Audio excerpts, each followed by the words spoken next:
Okay, good evening, and welcome to another Q&A.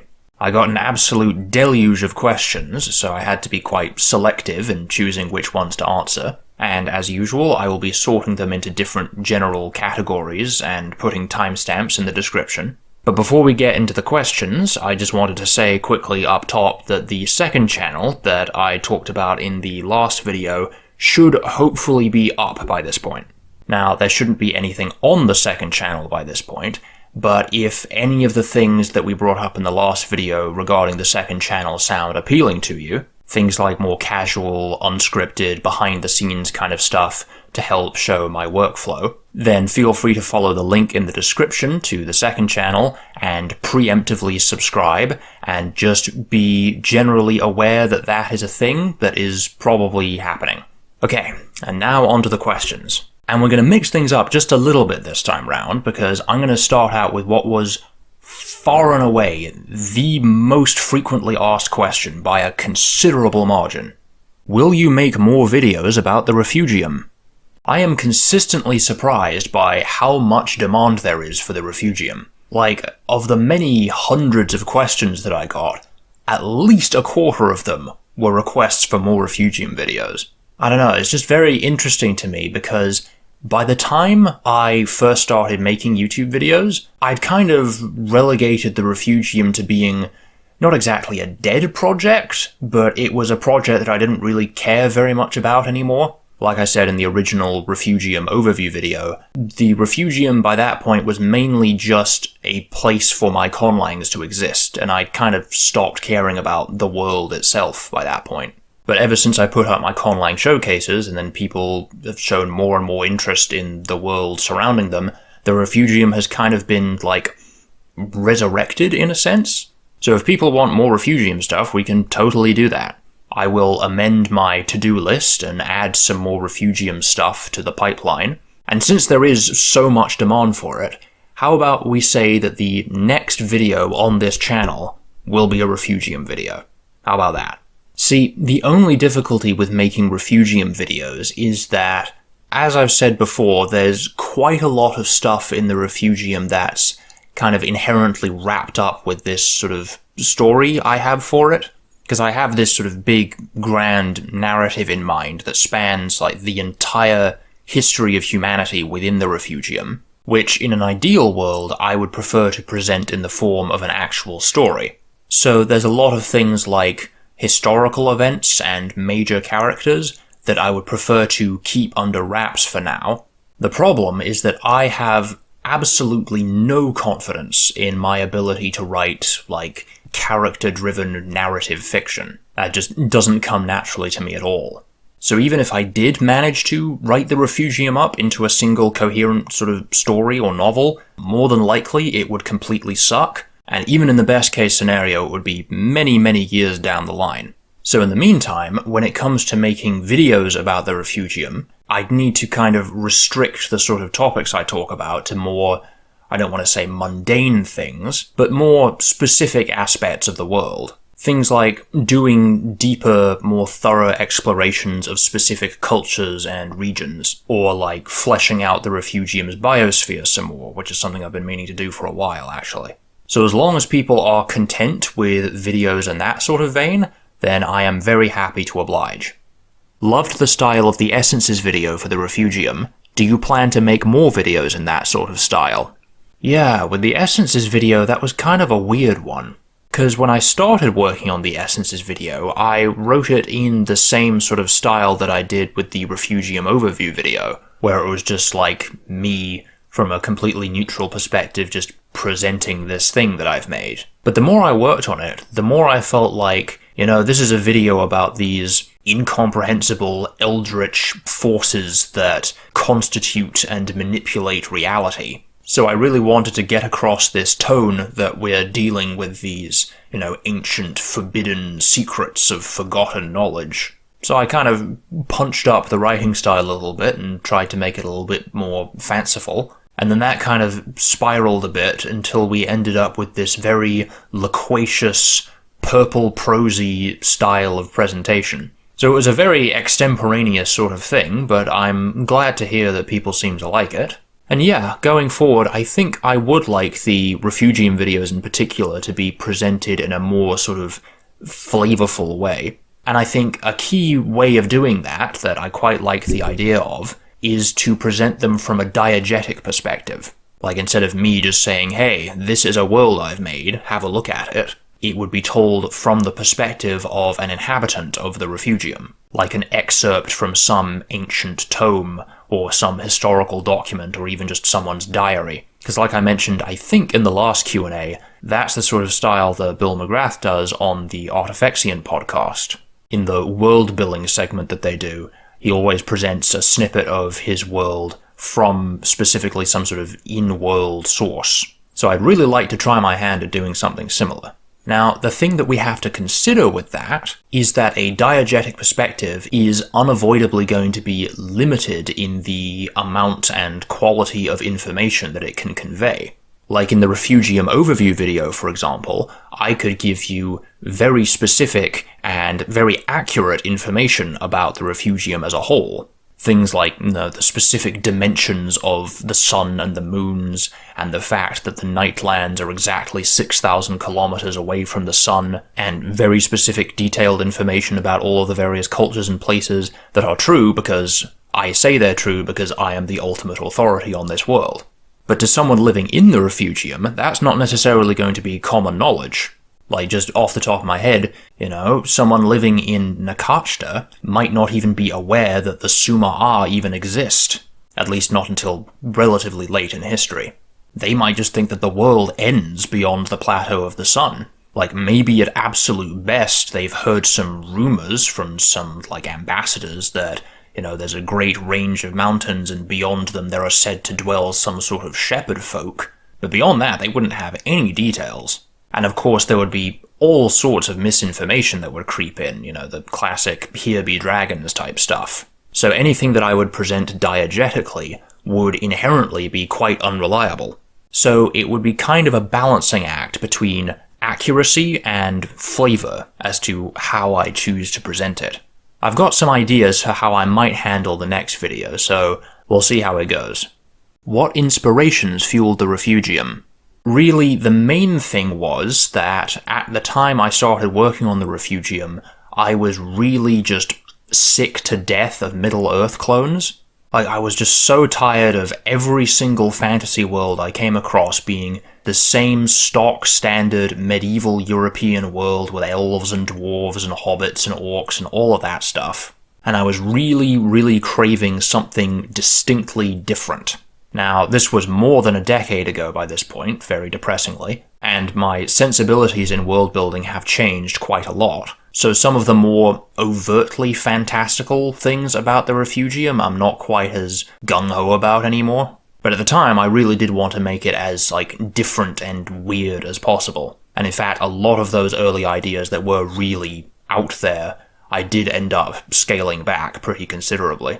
The initial idea for the Refugium actually came from not exactly a dream, but a half-dream, I guess. I was actually on a plane at the time, and I was quite severely jet-lagged, and I was doing that thing where you kind of, you're nodding off, and getting these just little moments of micro-sleep.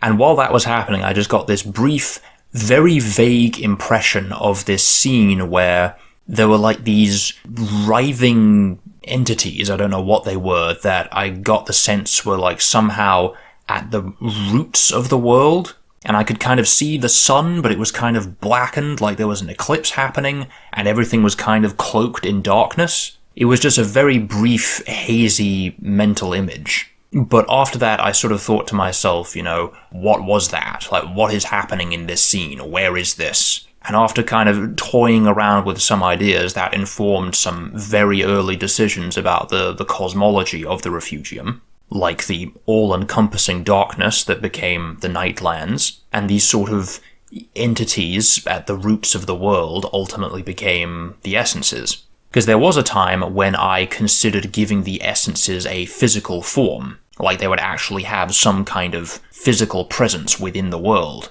But the more I thought about it, the more I sort of dispreferred that idea, because I knew that I wanted the setting to have this dark, cosmic horror kind of feeling to it, but I didn't want to do the overtly Lovecraftian thing of being like, yes, there is literally a giant monster sleeping under the ocean that is manipulating everyone's thoughts. I thought it worked better if it was more sort of existential than that.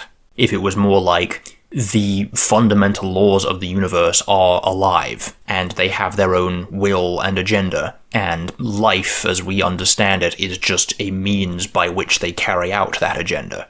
And I thought long and hard about the sort of theme that I would give to the essences, because I really, really didn't want it to be an elemental system. Because not only has elemental magic been done to death and back, but in a lot of places it's been done very, very well, and I really didn't think I could add anything new to it. Like, I guess if you really wanted to, you could kind of fit the essences into like a vaguely elemental setup. Like you could say that On is earth, Llata would either be fire or lightning if we're allowing that. Urethal would be like dream or the mind, or if those don't count, I guess water, because it is vaguely associated with the deep ocean. Inmunracha would either be light or air. Tsenkaris would be like metal, I guess. Mohaizu would be wood, or nature, or plant life, or whatever you want to call it. And Virastir would be either darkness or death. So you could categorize them like that, but that's definitely not their, like, defining feature. So I did sort of consider at some point having them represent the 7 deadly sins, but I very quickly came to the conclusion that not only, again, has that been done to death as well, but also the 7 deadly sins are really kind of outdated.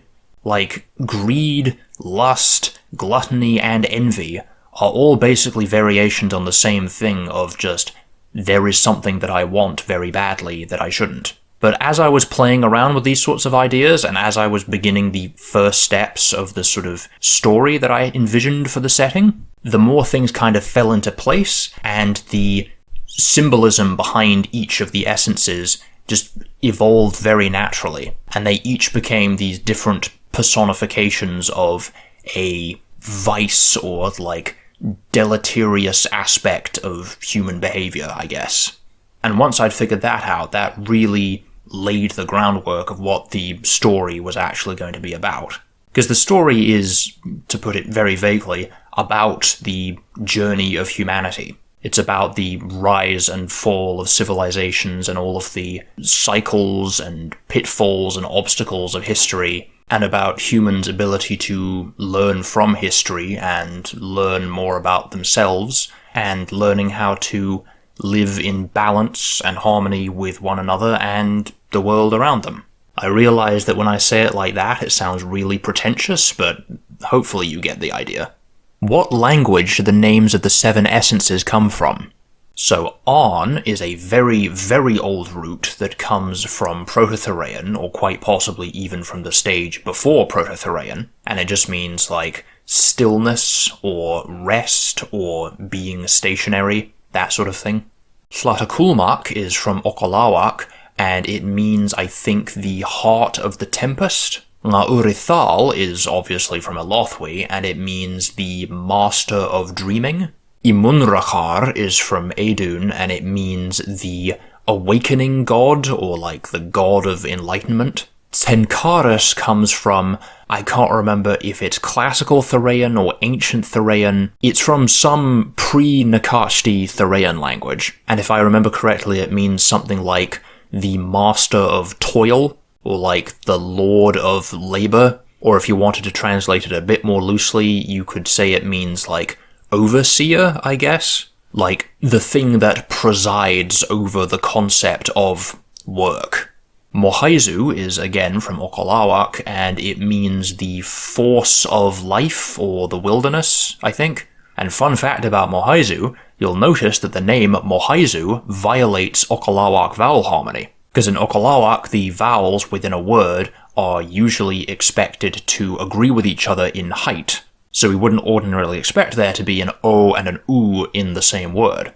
And that was very intentional, because of course Mohaizu is going to be a disharmonic word, because Mohaizu is disharmony. And then Virastir is from an old Therian phrase that comes through Edun, and it means something like the being of death and slaughter.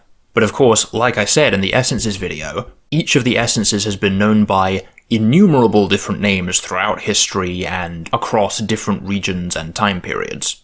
The 7 names that I presented in that video are just some of the more common ones. Like in Tira, Llata is more often called Eothiron, which I think means the storm of wrath, or something like that. And fun fact, that root Thyr in Eothiron is actually cognate with the name Thirea, because it comes from a Proto-Theraean root that means rough waters or rapids. So you can easily see how that would become a word for storm, but it was also the name given to the river Thiras, like the river of rough waters. And then the lands and collective cultures and empires that established themselves around the Thiras were called Thirea, the place or territory of the river Thiras.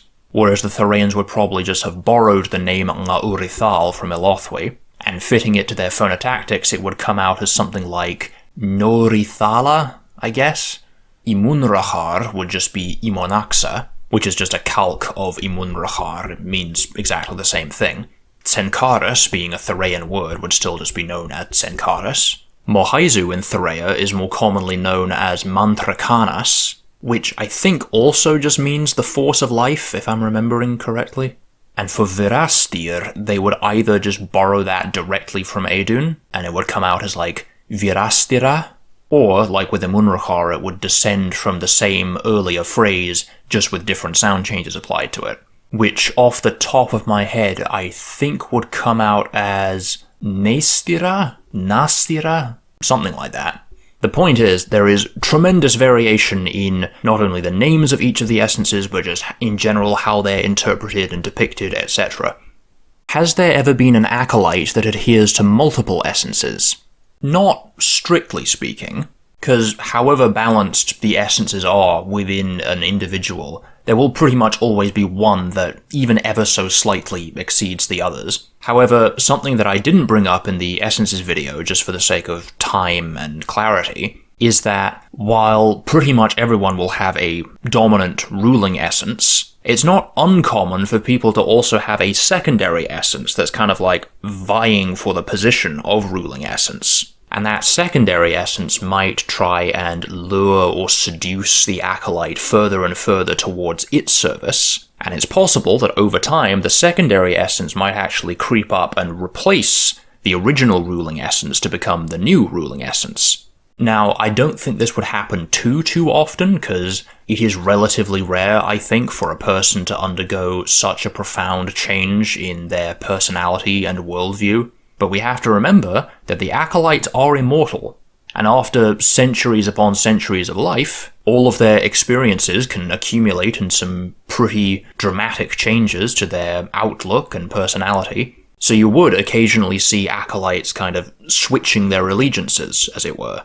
Some people pointed out in the comments that some of the essences do have certain commonalities with each other, and that was, for the most part, intentional, because I wanted to have these sorts of overlaps where you could get characters that have a blend of traits from multiple essences, because that just sort of lends itself to more interesting and dynamic characters when they're forced to choose between, two different masters, or when they have some sort of fundamental desire or need, and there are these two different competing schools of thought, I guess, on how to handle it, and they're kind of playing tug of war with this person's soul. It just lends to a lot of fun, dramatic stuff.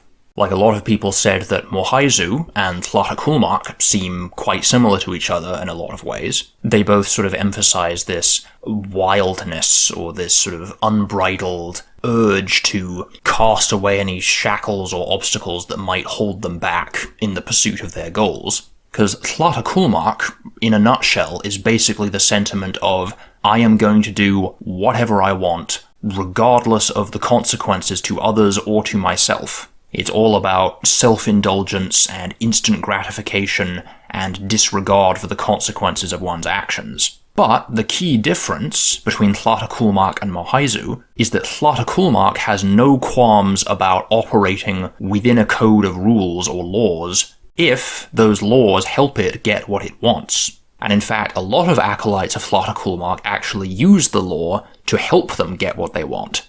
People like greedy business magnates who are just addicted to accumulating more and more wealth, or absolute monarchs who throw these lavish parties and live in absolute opulent luxury while their constituency is just starving in the streets. That is a very classic sort of expression of Tlatoculmarch. Whereas Mohaizu absolutely detests the law and rules in any and all capacities, and it genuinely thinks the world would be better if all forms of law, including like physical laws, laws of nature, even just the basic concept of like cooperation, was completely annihilated.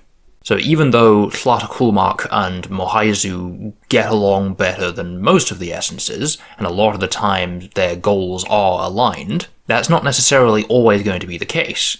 And in fact, for the acolytes of Tlatoculmarch that make use of the law in pursuit of their goals, they are more likely to have Tsenkaris as their secondary essence, which is the complete polar opposite of Mohaizu. And that combination of Tsenkaris with Tlatoculmarch is the classic Dark Lord archetype.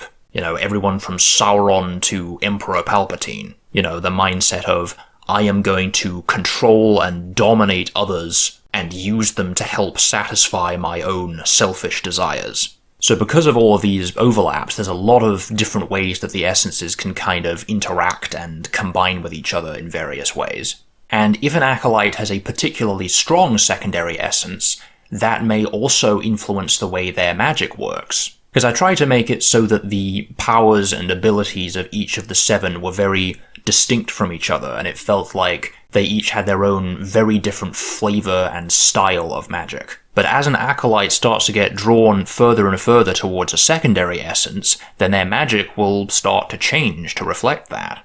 Like, let's say, for example, that you have an acolyte of Imunrakar with a secondary essence of Tlatoculmarch, which is another pretty common combination, because Imunrakar is all about narcissism and elitism and exceptionalism, this idea that some people are just inherently better than others, and some acolytes will be happy to use that as a justification to indulge in their selfish desires. I am special, I am inherently better and above everyone else, therefore I have the right to do whatever I want, regardless of who gets hurt in the process.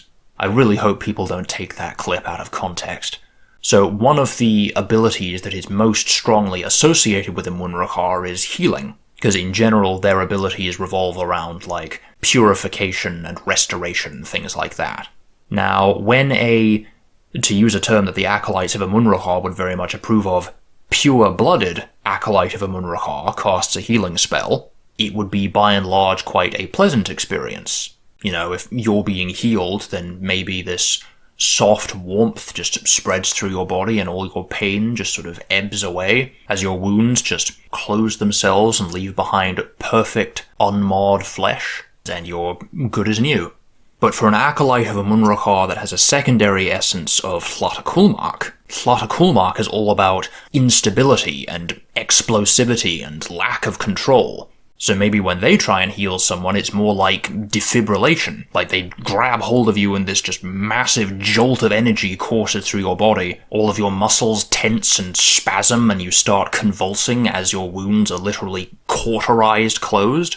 And of course, one of the main things about Tlatoculmarch is that it always causes more harm than is intended. So maybe they heal your wounds, but now your whole body is racked with these twisted lightning scars, or maybe you've got nerve damage or something, who knows. So basically, there's quite a lot of fun to be had with playing around with all the various nuances of the essences and how they interact with each other. If you lived in the Refugium, which of the essences would you practice and why? I mean, if I had any choice in the matter, I would go with none of them. Like, if it wasn't obvious from the Essences video, it was very important to me that magic in this setting come across as something inherently kind of dark and dangerous and scary. I wanted it to have that sort of dealing with the devil kind of feeling, where you are playing with forces beyond what you could possibly understand, and I intentionally made the magic system very soft to reflect that. I get the sense that this is kind of an unpopular opinion these days, but I generally prefer softer magic systems to hard ones, because to me, the most important thing about magic is that it feels special, and in the case of the Refugium, that it feels scary. And the easiest way to keep something scary is to keep it unknown. And the more you try and define it and impose rules on it, the less it feels like magic, and the more it starts to feel like superpowers, which is not at all the sort of vibe that I want to give. So when you cast a spell in the Refugium, you do so knowing that there's a very distinct possibility that something is going to go horribly, horribly wrong. Either you screw up the spell and it backfires, or the essence refuses to heed your words, or if you try and do something that's antithetical to the essence's nature, it might just straight up destroy you. So yeah, the best policy is to just not mess with magic. But of course, people don't really get a say in that, because if someone is just naturally inclined towards one particular essence, if their just personality and thoughts just predispose them towards one of the essences, then that essence will make an acolyte out of them, whether they want to or not. And if they don't go along with this willingly, then they'll probably just end up getting destroyed anyway. So if the question is, which of the 7 essences is my personality most in line with, then without any shadow of doubt, it would be on. Absolutely 100%. I naturally crave isolation. I spend a tremendous amount of time in my own head. I'm very hesitant to interact with the real world. I absolutely hate change. Nothing makes me more stressed than when things change. I'm very slow and deliberate, and it takes me a very long time to actually commit to a course of action. And all of those are very classic Arn traits to have. I kind of think of the acolytes of Arn as being a little bit like the Ents from Lord of the Rings, in the sense that they're extremely slow to act and take an enormous amount of convincing to do anything, and they spend all their time in these secret councils deliberating what to do that go on for absolutely ages, and ultimately nothing really gets done, and on the whole they're just very neutral and really don't want to get involved unless they absolutely have to. But another character that would fit quite well with the acolytes of Arn would be Aang from Avatar The Last Airbender. Or I guess to some extent the air nomads in general, because their whole thing is that they've, detached themselves from worldly concerns. But Aang in particular shows that his first instinct when he gets into trouble is to try and run away from his problems. And that's very much in line with the sort of classic Arn personality of, leave me out of this, I just want to go and do my own thing. And it did not occur to me until this very moment that Arn and Aang have such similar names. I promise that is a complete coincidence. How widespread is common knowledge of magic in the Refugium? Do most actually believe it's real? Are scholars aware of the essences and their qualities and effects? So it depends a little bit on which period of history we're talking about, but by and large, knowledge of the essences would be deep, forbidden lore that only the acolytes are privy to, and even the acolytes would never really have the full picture. Kind of like what I said in a previous question about the whole diegetic perspective thing. In the essences video, I presented that as here are the 7 essences, and here is the truth about each of them. But pretty much no single person in the Refugium will be privy to all of that knowledge. An acolyte will have some hazy, rudimentary understanding of there is some greater power that gives them their magic, but the details of what that power is and how it works, and the fact that there are other essences that also grant their own unique abilities, that will be completely beyond the understanding of most people. And most of the time, the acolytes will filter their understanding of the essences through pre-existing religious notions. Like for the acolytes of Emunrakar, who mostly live in Sanur, because the Empire of the Sun is kind of like a breeding ground for Emunrakar, what with the whole nationalistic, jingoistic, theocratic notions that, we are the chosen people, we are the gifted, special people that are better than all other cultures in the world, and it is our duty to rule over them. Not surprising that kind of goes hand in hand with Emunrakar. But the people of the Empire who get chosen as acolytes of Emunrakar, most of them will probably just interpret this as oh, the sun god is working through me, I am a miracle worker in the service of the god of the sun, who we all worship. They'll have no conception that this is one of 7 fundamental forces of the universe. Now, in more general terms, I think most people throughout a big portion of history would believe in magic in some sense, but only in the sense that magic is kind of a code word for we don't understand this. And even in the real world, it was pretty standard for most people to believe in some form of magic all the way through, like, the Enlightenment. Because it was just thought that, there are some parts of the world that we can't really understand, therefore there must be magic involved. So I imagine for most inhabitants of the Refugium, that would be how they would conceptualize magic. But the average layperson would have absolutely no understanding of the essences and the specific way that the acolytes work their magic. Also, something that I don't think I made as clear as I should have in the essences video, the acolytes are very, very rare. Like, this isn't a world where you can just bump into a random spellcaster just walking down the street. Like, at any given time, there would only ever be, like, 1,000 acolytes maximum in the entire world. They represent only a tiny, tiny fraction of the population. You have to be a really, really special person who's, like, really strongly aligned with one of the essences in order to qualify as an acolyte.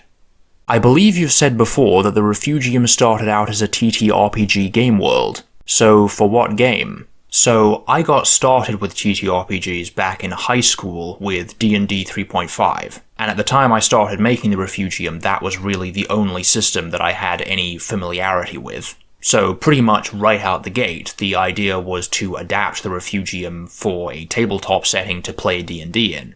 But I very quickly came to the realization that D&D as a system is not particularly well suited for the Refugium. One of the biggest problems, again, concerns magic, because in D&D, magic is just this very common thing that most players will have access to. Whereas in the Refugium, magic is a lot more subtle and more rare and is only in the hands of a very small number of very powerful people. It's not something that the average first-level character will have access to. So basically, I had to completely redesign the character classes. I had to get rid of wizards and sorcerers and bards and paladins and all the other spellcasters they have. And I ended up making prestige classes, because that's how it was done back in 3.5, for the acolytes of each of the essences. So once you reached a certain level and met various other prerequisites, only then could you start taking levels in acolyte. But the more I played around with things and the more I tried to make the Refugium fit with D&D rules, the more D&D's shortcomings became increasingly apparent, and I sort of came to the dawning realization that I'm not really a big fan of the way that D&D does a lot of things. Don't get me wrong, it's playable, it's serviceable, you can have a good time with D&D. Like if someone invited me to be part of a D&D game, I wouldn't turn my nose up and say, oh, this is the lowly game of the peasants, this is beneath me. In fact, I was recently in a D&D game right here on YouTube. You can go to the Conlangery channel, which I'll link to in whichever corner, where I played in a 5th edition game alongside Artifexian, Agmashwar, David Peterson, George Corley, and GM'd by Joey Windsor. It was great fun, and I'm looking forward to hopefully doing it again. So you can definitely have fun with D&D. It's just that there are a lot of design choices that I fundamentally disagree with. Honestly, I could ramble on about all of my hang-ups with D&D for hours, but I'll save that for another time.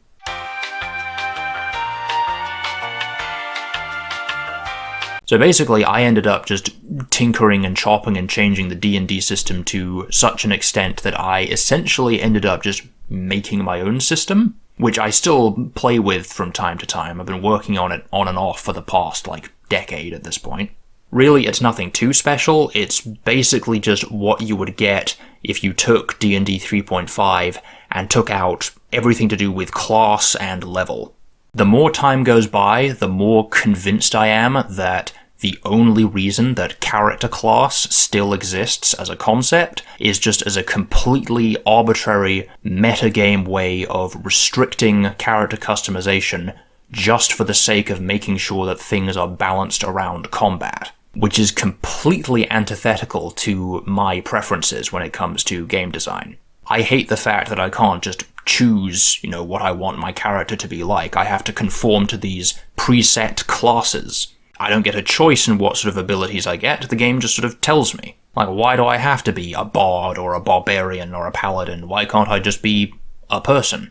It just feels so unnecessarily restrictive. You can come up with a really interesting, fleshed out idea for a character. You can go to the game master and say, right, so I've got this character.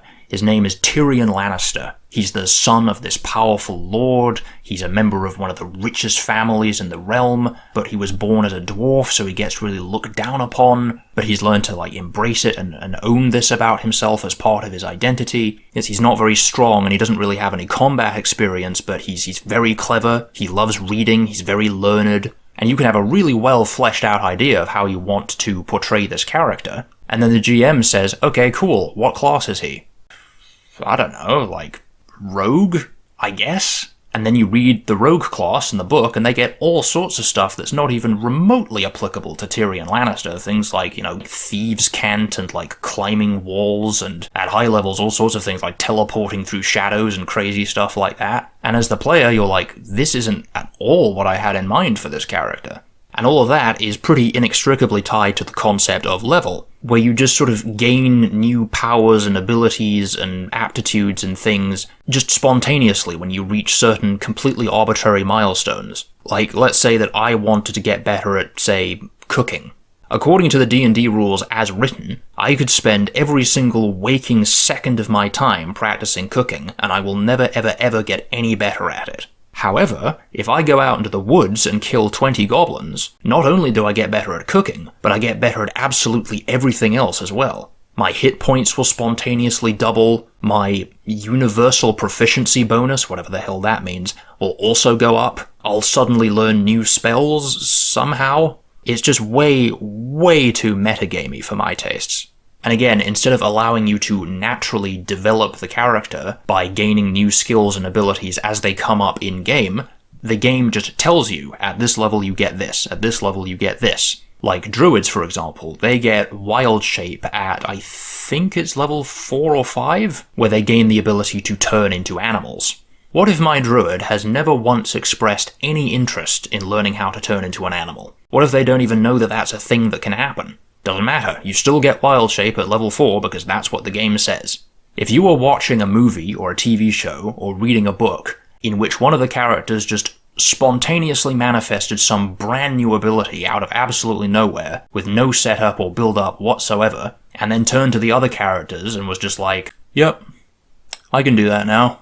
And the other characters are just like, oh, okay. And they just never question it again or bring it up after that point, that would be considered bad writing. But for some reason, in D&D, that's just the norm. Well, no, not for some reason, for game balance reasons. Because if we let players just take abilities whenever they wanted, then there's a chance that they would make a character who's a bit stronger or weaker than someone else's character, and we can't have that, because absolutely everything in the game revolves around combat. Because the only metric of your character's worth is how good they are at killing things. Wouldn't it be so much cooler if you had to actually earn all of your powers and abilities in-game?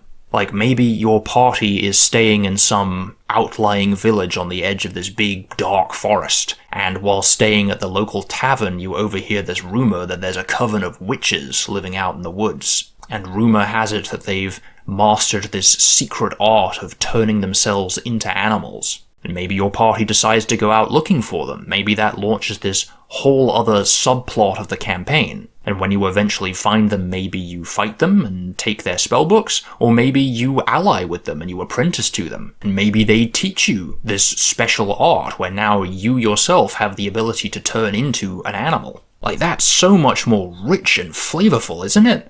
Like the story of how we went out into the woods and met those witches who taught us to turn into animals. That's a way cooler story than, oh, you remember that one time we hit 4th level? I said I wasn't going to ramble about this, so I'm going to stop there. Basically, in my as-of-yet unnamed homebrew system, it's very straightforward. At character creation, you just have a pool of points, and you can use these points to purchase skills, or specializations, or spells, or maneuvers, or various other miscellaneous benefits, basically anything you like, and you can make the character however you want. And as you play the game, your aptitude and your various skills and abilities will increase in a way that is directly proportional to what you do in the game. Like, if you want to get better at cooking, maybe during the session you could say, like, oh, while we're in town, I'm gonna stop by the library and see if they have any cookbooks I can check out. And then later on, when you're camping in the woods, you can say, oh, while we're around the fire, I think I'm gonna take out my pots and pans and I'm gonna try one of those recipes from that book I got. And then at the end of the session, or whenever the GM deems appropriate, they say, okay, increase your skill in cooking by 1. And that puts across this idea to the players that if they want to get better at things, they need to interact with the world in a meaningful way. They can't just ride the plot railroad and just hack and slash their way through any obstacle the GM puts in front of them and just expect to naturally get better at everything just by fighting stuff. And that means that you have to be proactive as a player, and that feeds the GM plot hooks. So yeah, I think it's pretty straightforward, and if I'm being honest, I think it is more conducive to interesting stories than D&D. That being said, there's still a lot of work that needs to be done with it, and honestly at this point it's kind of in need of revision. And there are a bunch of other games that I've been really meaning to get into, but just haven't found the opportunity to play. Like the Powered by the Apocalypse games, I've read through several of their core rulebooks, but never actually had the chance to play any of them. And Legend of the Five Rings, which I've heard nothing but good things about and has some very interesting mechanics going on. I'd really like to incorporate some of the elements from those games into my system as well. So yeah, that's just been a kind of side project for me for the past, 10 years. It would be really nice if eventually I could, polish it off and codify it as, a proper Refugium-themed RPG system. That would be kind of cool. That took a lot longer than I expected. I might need to speed things up a little bit. But now for some general questions about conlanging. Since you've considered recreating the How to Make a Language series, what aspects do you feel need to be focused on? Would you be using a single sample language or multiple? So things are still pretty early on in the planning stage at this point, but I have a philosophy for this series, because ideally, I want this series to be as approachable for new conlangers as possible. And I think it's essential to that goal that at no point do we let them see how deep the rabbit hole actually goes. Basically, I want to trick the audience into thinking that conlanging is much easier than it actually is. Because hitting them with all of the complexity up front is just going to be very overwhelming and just turn a lot of people off. I know for a fact that if I went back in time to the moment when I first thought to myself, maybe I could make my own language, and I said to my past self, okay, here's all the stuff that you need to know in order to do this properly. Here's the IPA, here's the Index Diachronica, here's the World Lexicon of Grammaticalization, here's all of these dozens of natural languages that you need to familiarize yourself with. Here's everything on phonology, grammar, syntax, all of that stuff. If I did that, then I am certain that my past self would have thrown up his hands and said, hold on, this was just a passing fancy. I'm not willing to teach myself an entire degree's worth of material just to engage in this hobby. This is way too much for me, I'm out. And my conlanging career would have ended right then and there. Instead, I just kind of eased into things at my own pace. I had this just very naive ignorance to me where I thought, making a language, how hard can that be? And if I ever came across something in linguistics that I didn't understand, I would either try and understand it, or failing that, I would just say, that's too complicated for my purposes, I'll just ignore that. And then over the years, I just gradually became acquainted with all of these things. So I want to kind of replicate that for the audience of this new series. I want to let them just sort of dip their toe in conlanging as a concept, and if they want to, they can wade out into deeper waters, but they can do so at their own pace. So what I'm thinking of doing is maybe having multiple sort of parallel series that are split into different levels of complexity. So level 1 would be targeted at, complete and total newbies, writers and world builders who have never heard of conlanging before, but have only just now thought to themselves, maybe I could make my own language. And level 1 would run them through the very, very basics of what's involved with making a conlang, and by the end of it, you'd have a pretty simple naming language. And if that suits their purposes well enough, then they're welcome to stop there, or if they want a little bit more, they can move on to level 2. Where we introduce a few more nuances of phonology and grammar and start putting together some more complex sentences. And then level 3 will be for experienced conlangers, people who've tried their hand at making languages before, but are looking for ways to take their conlangs up a notch. So that's the basic idea. I'm still toying around with exactly how it's going to work, whether we would just have one sample language for all 3 levels that we just sort of continuously build upon, or if we would have 3 different sample languages, one for each level. Still working on it, but we'll see how it goes. Will you be making more conlang showcase videos? Yes I will. The only issue is that in order to make a conlang showcase video, I first need a conlang to showcase. And right now, none of the conlangs that I'm working on are in a fit state to have a showcase video made for them. In all likelihood, the next conlang showcase video will be for Takvamir, which is the language that I've been making in the conlang case study series, because the grammar for Takvamir is by and large finished. There's just a few more details we have to nail down, and then we have to make the writing system. But once that's done, it'll be ripe for having a showcase video made for it. And then there's Tapukama and Suma'a, which are both still in a very sorry state, because I didn't even have time to think about them while I was working on Alien Biospheres. But now that that's done, hopefully I will now have some time to get them into a better shape at some point. Now, one possibility that I've been toying around with is that after Takvamir is finished, and therefore Conlang case study comes to an end, we could do a Season 2, which could focus on a completely new language. I do have an idea for a new language that I am very excited about. Or, alternatively, it could focus on either Tsapukama or Suma'a, and I could just document the process of revamping them. The problem is that giving them the same treatment as the Conlang case study series and making videos of my progress as I work on them would inherently slow things down. Like, if I weren't making the Conlang case study series for Takvamir and I was just working on it at my own pace, it would have been finished at least 2 or 3 years ago. Now granted, that's largely due to Alien Biospheres taking up so much of my time, but in any case, making a Conlang case study series for a particular language that I'm working on is unavoidably going to slow things down. So it would kind of depend on whether people would be more interested in seeing my workflow and thought process as I work on the languages, at the expense of having the showcase video come out much later than it ordinarily would, or if people just want to see the showcase video and would prefer that to come out sooner rather than later. So if you have any thoughts or preferences on that, then do let me know in the comments below. Will you continue the feature focus series? Do you plan on making any other conlanging videos? Yes, I do.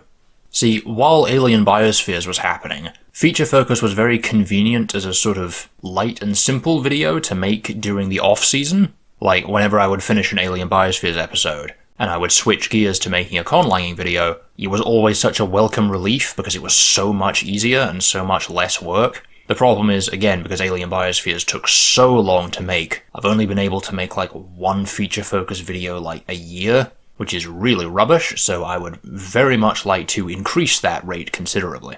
But yes, once I get the new conlang tutorial series finished, there will absolutely be a need for further videos that dive into more specific linguistics topics in more detail, which is effectively what the feature focus series is about. And I'm not sure if I have any specific plans for other types of conlanging videos, but I have no doubt that I will talk about conlanging in other formats and other contexts as well. Conlanging is always going to be one of the topics that I go back to. I cannot possibly foresee any situation in which I think to myself, yep, I have said everything that I want to say about conlanging. So until that day, I will continue to produce new conlanging videos. How well do you speak your conlangs? If you were to be dropped into the streets of Nakachta or Hal Hamat, how well would you fare? Not well at all. Like, I can remember some of the common words and phrases without referencing the dictionary, and I'm alright at remembering a lot of the affixes, but in rapid speech, I would struggle mightily to figure out what someone is saying. I would say I would have the equivalent proficiency of someone who's just very briefly skimmed through a very simple language learner's book. That being said, I suppose that I would have already been exposed in some form to all of the vocabulary, since I made the vocabulary. So as I heard people speaking, I would be able to pick out certain words and, oh, I remember that word. So I guess I would have a pretty solid base of passive vocabulary, but it would still take some time to activate it, so I guess I would be able to reach fluency relatively quickly, but it would still be a big challenge at the outset. Are there any natlangs that influenced your thought process on Edun and Ulazredhun?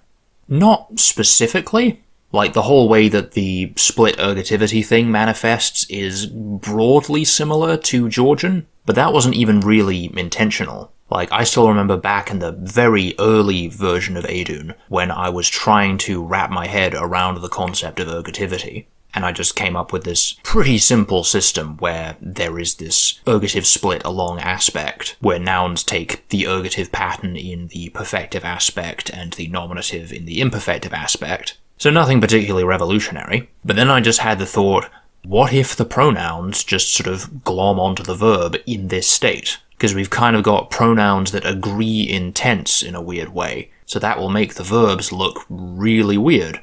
And I played around with it, and I was like, yeah, this system is kind of fun. But beyond that, I can't really say there was any direct natlang inspiration.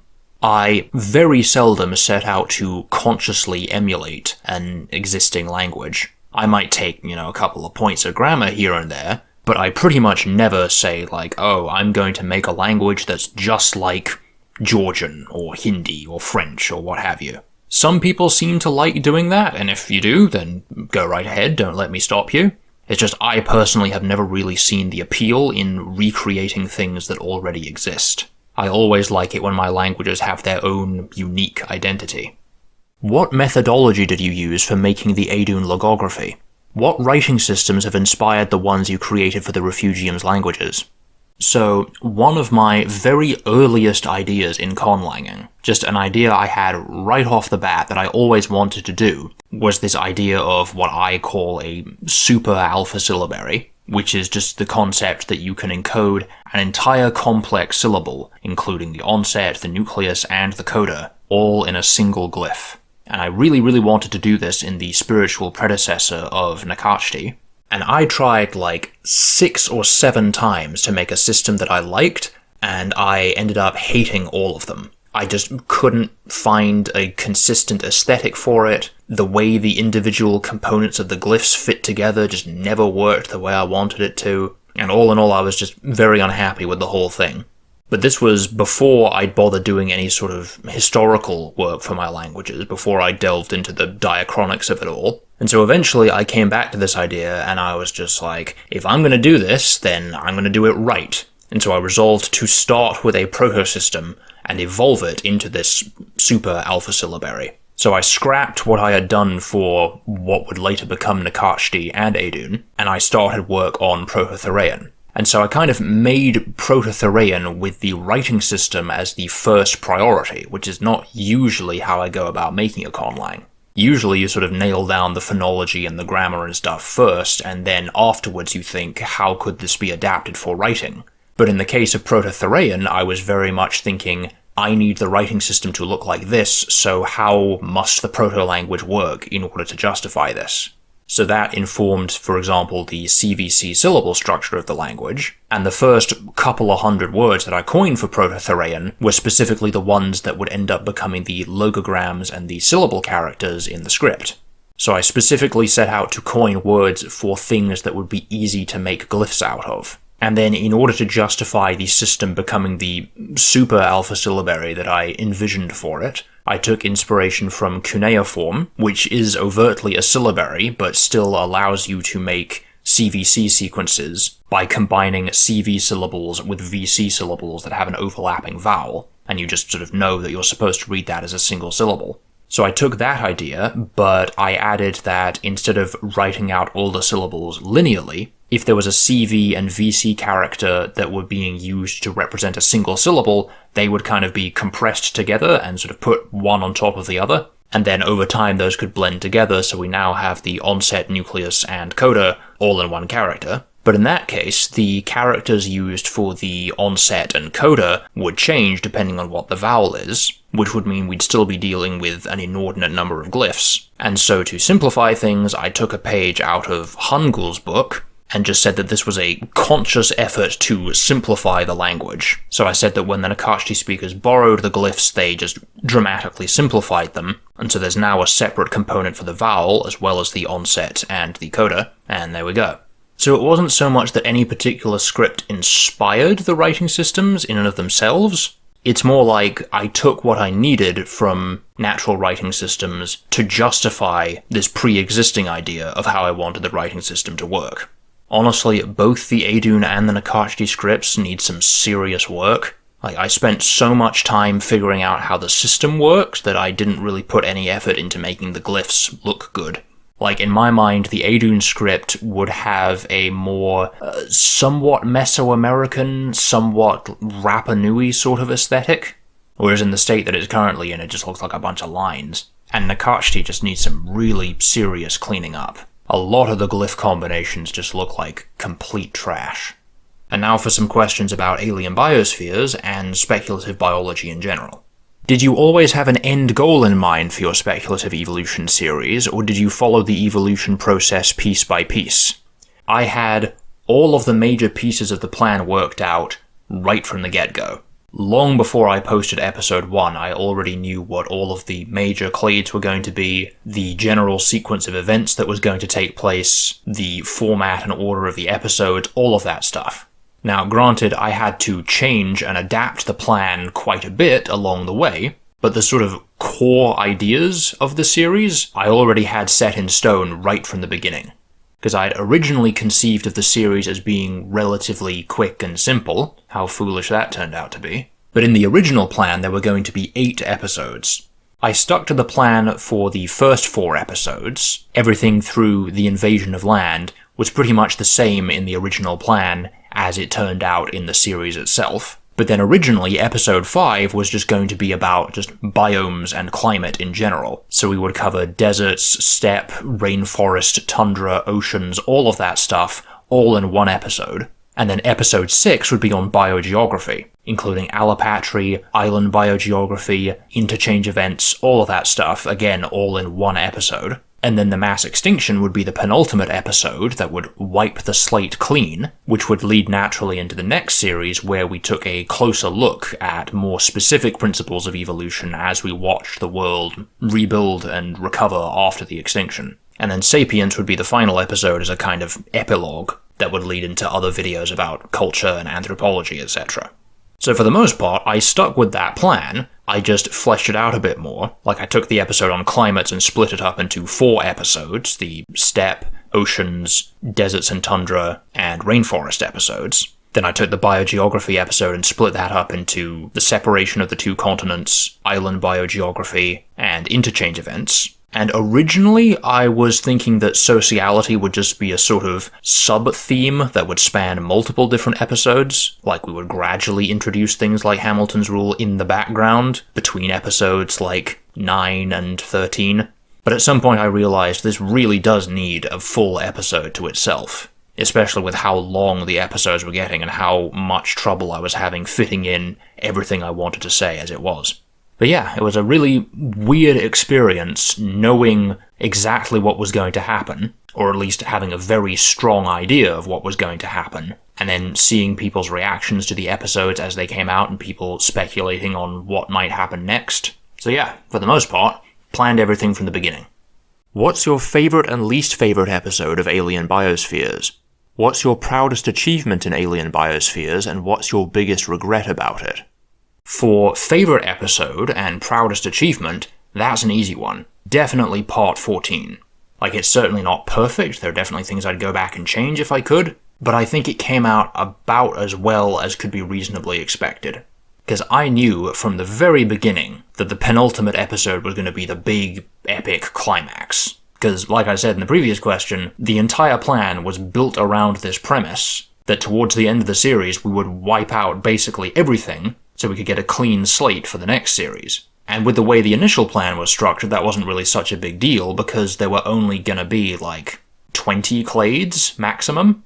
But the more the series went on and the bigger and more complex it got, the more I thought to myself, in order for the plan to work as intended, pretty much all of these new clades I'm making are going to have to die. And I thought to myself, that is a sacrifice that I am willing to make. You will never know how excited I was for this episode for so long, because I was getting requests to cover a mass extinction since episode 2. It was one of the most heavily requested topics for a very, very long time. That one little bit that I put in episode 6, where I mentioned that the collapse of the rainforests and the spread of the steppe wouldn't really qualify as a mass extinction, but don't worry because we'll talk about mass extinctions later. The only reason I put that in was because I was getting so many requests to talk about mass extinctions. And I just wanted to say, trust me, we will get there. but it's going to take a while, so you're going to have to be patient. So I was looking forward to part 14 for literal years. Pretty much everything about the episode worked the way I wanted it to. First of all, it was one of the most fun episodes to make, because with all the previous episodes, the priority had always been communicating the topics that I wanted to cover. So I would start with a topic of, say, brood parasitism or something, and I would say, okay, what clade can I evolve that would best illustrate the concept of brood parasitism? So I was kind of confined in my creativity in that sense. Like, I didn't make a brood parasite because I wanted to make a brood parasite, I made a brood parasite because the plan demanded it of me. So it always felt just a little bit restrictive in that sense. But after the mass extinction, we had what I called the lightning round, where it's like a rapid-fire creation of all of these new clades to repopulate the world. And since we've already covered all of the basics in the previous episode, I don't need to waste a ton of time explaining stuff. I can just make the clades that I want to make, and create the world as I want it to be, rather than how it needs to be. And that was incredibly satisfying. Like, even though it was by far the biggest and most complex episode to make, at least in terms of the number of models, like, most episodes had, like, an average of between, like, 12 and 15 models, I think, whereas Part 14 had, I think, 43. So it was a tremendous amount of work, but it was really fun work. And plus, it gave me the chance to get rid of all of those old, terrible, outdated models. Now, of course, it's certainly not perfect. There are definitely some things that I would change if I could go back and do things again.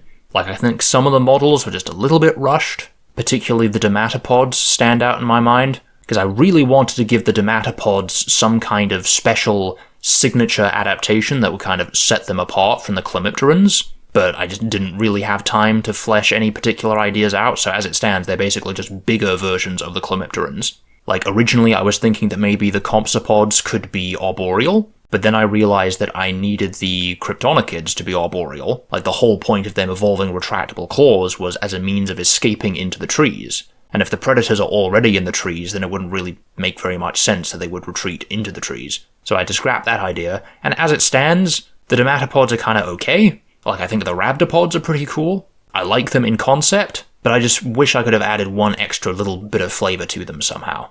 Then for least favorite episode, and biggest regret, it kinda depends. Because in terms of the episode that I think is probably objectively the worst, would probably be episode 4 or 5. Just because, by the standards of the later episodes, they just are really subpar by comparison. Like, episode 4 only has, like 2 or 3 models, and there isn't really any diversification going on, it's just talking about anatomical adaptations to terrestrial life. Which is certainly important to talk about, but it doesn't necessarily make for, like, a fully fleshed out episode. And plus, a lot of the models in those earlier episodes are just really rubbish. Because again, at that time, the way I was conceiving of this series, the point was not for it to be, like, some well-fleshed-out artistic endeavor. It was supposed to be just, like, purely pragmatically explanatory. Like, as far as I cared at that point, the models could just be, like, colorless blobs. As long as they helped to illustrate the point that I was making, I didn't really care how good they looked. Hell, in the earliest episodes, I didn't even bother coloring most of them. I just left them blank white. So yeah, I'd say that probably episode 4 is, like, objectively the worst episode, but my least favorite episode would have to go to part 11. Simply because that episode put me through more stress and anxiety than any of the other episodes by a long margin. Just right from the very beginning, I really struggled with thinking how to structure it, because it just kind of felt like we were just jumping from island to island, and it just felt like none of the things that I was talking about were particularly interesting or relevant. Like, it's important that we cover things like Foster's Rule and island endemism and things like that, but just I didn't like any of the ideas that I was coming up with. And that, I think, is the closest I have ever come to just giving up in the middle of an episode. Just at some point while I was making the models, I just had this just crisis where I was like, this really just isn't working. And that's one of the only times that I've ever had to take, like, a several-day-long break, where I had to just completely stop what I was working on, and just try and clear my head. How it turned out in the end, I think is acceptable, I guess. but just for everything that it put me through, it is the one that I hate the most. But when it comes to the biggest regret, I could make an entire video, or probably multiple videos, talking about all of the little things that I regret. A lot of smaller decisions that I made early on that had unforeseen ramifications. But I think my biggest regret would have to be the way I handled the latter third of Part 15. And honestly, I'm kind of reluctant to even talk about this because I have failed to articulate my thoughts on this once before, so I'm not particularly confident that I'll be able to do any better the second time round, but I'll give it a try.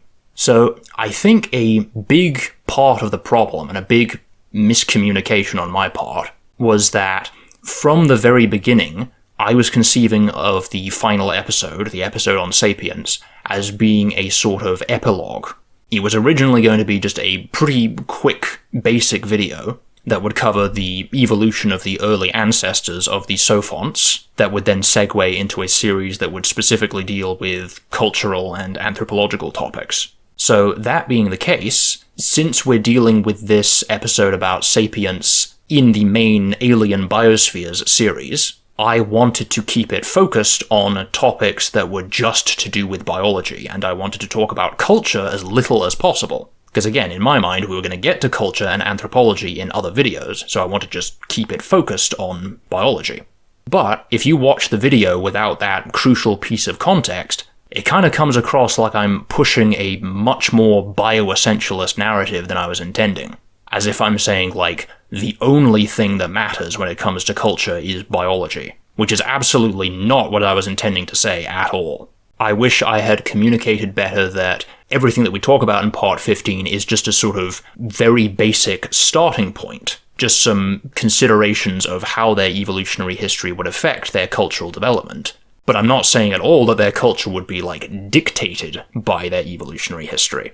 And in fact, that's one of the things that I'm quite looking forward to talking about in the videos about culture, is how their cultures adapt and change over time, and how they increasingly deviate from this sort of ancestral setup. Like, for example, the distinction between, like, helpers and breeders, that is going to change dramatically over the course of history. And there's a lot of really interesting stuff that can be dived into in terms of you have these more traditionalist factions that try and sort of preserve the balance between the two. You have helpers who try and sort of earn more rights for themselves and try to blur or even just remove the boundary between breeders and helpers. All of these sorts of ideas of gender roles and class roles and breeding status, how all of that gets interpreted, is going to vary considerably across space and time. And it was never my intention to say, like, oh, well, their instincts say that they should behave like this, therefore this behavior is set in stone. And because I didn't adequately communicate that, there are a number of issues that come from that. Number one, there is a risk of just being too deterministic about things and being too eager to find evolutionary just-so stories to justify every aspect of a Sophont's behavior. Like, there's this idea that I've occasionally come across where apparently it's been posited that the reason why humans find the idea of being able to fly to be an attractive concept, you know, you ask most people if you could have any superpower, what would it be? Most people are going to say the ability to fly. And apparently it's been suggested that the reason why that is because humans evolved from arboreal ancestors, and so therefore they have this instinctual desire to be as high up off the ground as possible and to emulate the feeling of leaping through the canopy. Which is like, that's a real stretch. Like, maybe it's just because being in a precarious position, like being high up, naturally releases adrenaline and endorphins, which can feel exhilarating. You know, that's kind of like pointing to the fact that some people enjoy swimming as evidence of the aquatic ape hypothesis. So if you're not careful about these things, you can end up with these really overly deterministic explanations of things, which is not only not very evolutionary sound, but also just makes for quite a boring Sophont. Like, considering a Sophont's evolutionary history can lead to some interesting stuff, as I kind of tried to do in the episode, but at the same time, if you lean into it too heavily, then you can end up with a Sophont that feels really sort of one-dimensional. Like, Hello Future Me, who I actually had the opportunity to meet recently, he made a video at some point in relatively recent history that I think was called The Hard World-Building Trap, and it was basically about this concept of leaning too much into environmental determinism, where sometimes world builders, when making a culture, will just take one or two aspects of the physical environment that culture finds themselves in, and just make that like their main defining trait. Like, you have the dwarves living up in the mountains, and absolutely every single thing about dwarvish culture has something to do with rocks, or mining, or crafting, or stereotypically dwarvish things. Now, obviously, the environment in which a culture exists in is going to shape it to some extent, but if you say that that's the only thing that affects the development of their culture, that just makes the culture feel really one note. So likewise, in the context of evolutionary biology, thinking about the way a sophont evolves and how that affects its cultural development can lead to some interesting stuff. But if you lean too much into that, then you can end up with a sort of Planet of Hats situation, and that's not only very unrealistic, but it's also very boring. And along those same sort of lines, I did not want to give the impression that the neotects would be a monoculture in any way. Because in the video I discuss how these various aspects of their biology will affect their cultural development, and I speak about the neotects in generality, but I tried to restrain it to broad-scale cultural universals. And again, there would be considerable variation by both region and historical period. One culture of neotects living in the desert is going to have a completely different culture from one living on the other side of the continent in the middle of the mountains. Now, there were some people who were apprehensive about the spectre of evolutionary psychology being brought into things, and understandably so, because evolutionary psychology has been associated with a lot of really just problematic and pseudoscientific ideologies over the years. Things like scientific racism and eugenics and all sorts of other horrible things like that.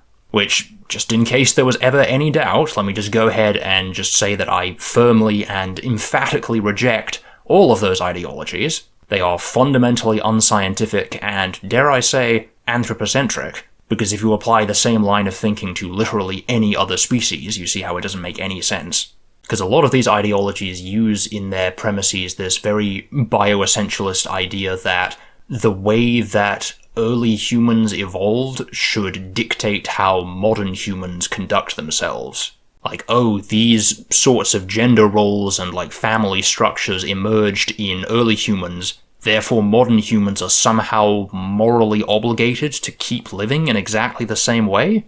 Which is just a non sequitur. That's a flagrant appeal to nature fallacy. And that's not at all the line of thought that I was going down. In fact, I was trying to say exactly the opposite of that.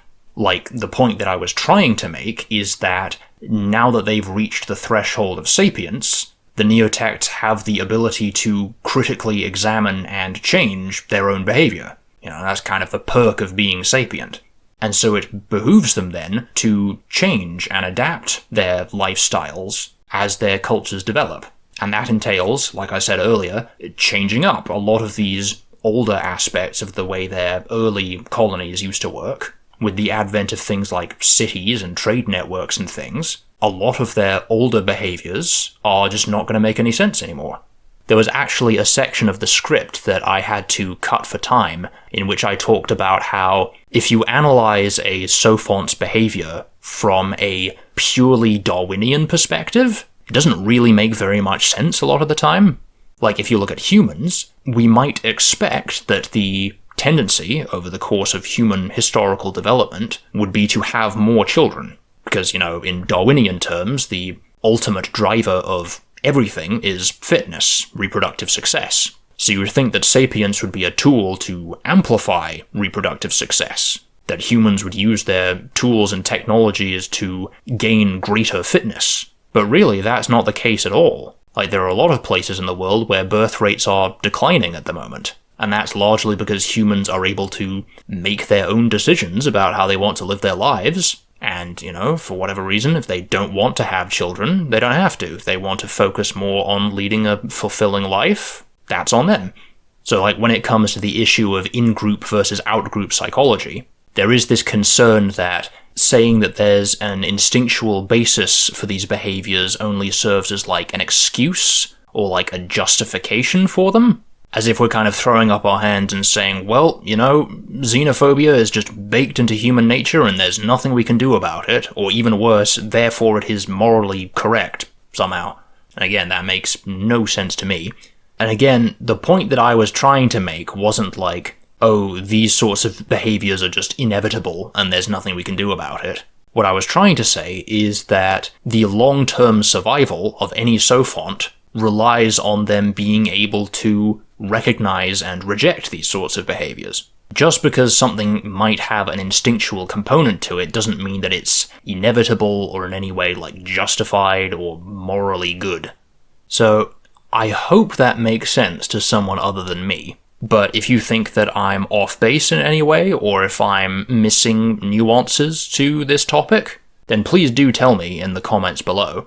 I genuinely do want to have like an open, honest conversation about this, because I think these are quite important issues. So yeah, that's probably my biggest regret of the entire series, and what makes it especially bad is it's like the last 10 minutes of the last episode. Like, I had to stumble right at the finish line. It's intensely frustrating. And if YouTube's onboard video editor weren't so terrible, like if it allowed me to actually go back and change the video to any extent, I would absolutely go back and change it. But until then, we just have to accept that the current version of the video is the one that we've got. Man, that really went off the rails. Where are we again? Do you ever plan on making any non-YouTube speculative biology projects, like a book or something of that nature? I mean, it would be cool to write a spec bio book at some point, but I really don't know how I would go about doing that. Like, some people have asked whether Alien Biospheres will ever get turned into a book. My issue is I wouldn't really know how to do that without making it just a summary of the video series. Like, I wouldn't want to just recreate the videos in book form. That would just feel kind of lame. I would want to put some sort of special spin on it somehow. Going back to what we were talking about earlier, maybe it's told from a diegetic perspective. The only other thing I can immediately think of is a tutorial book on, you know, the basics of spec bio and creature design and stuff like that. I don't know, maybe that's a project for later down the road, but at this point I don't really have any particular thoughts on it. But if you have anything that you'd particularly like to see, let me know. What are your thoughts on people using the various elements from your series in other projects? What exactly do you plan when it comes to people reviewing or covering your work? How strict will you be surrounding Alien Biospheres legally? So I occasionally get messages from people asking if they can use some of my designs in their own projects, whether it's just for their own spec bio project or if it's some game or piece of merchandise or something. And to be quite honest, I really don't know how to handle these sorts of things. Like, the legal boundaries of intellectual property is just beyond me. But one of the things that I'm actually doing at the moment is getting an official fan content policy written up. And that will outline all of the ways that you are allowed to use my stuff, basically. I try to be quite lenient with these things because I want to encourage community engagement. I don't want to be overly restrictive with how the community interact with my stuff. But at the same time, at some point I do kind of need to protect my IP. So I guess at this point my general thoughts would be, if it's for non-commercial purposes, then I don't really have a problem with it. Of course, I would always prefer if you give me appropriate credit. And if you're making something that's specifically based around Tira or Alien Biospheres, I would always prefer that you specify that this is not a canon or approved work. Because if everyone immediately runs off and makes their own Tiran clades, then that would kind of muddy the canon that I've tried to establish. And if you do intend to make something for commercial purposes, then if you contact me, we might be able to work out some sort of license agreement or something.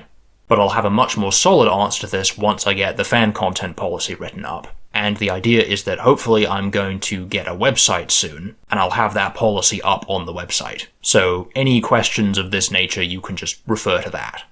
How far will you go with the progression of technology in your Sophont's history? At this point, I don't really know. I haven't planned that far ahead yet.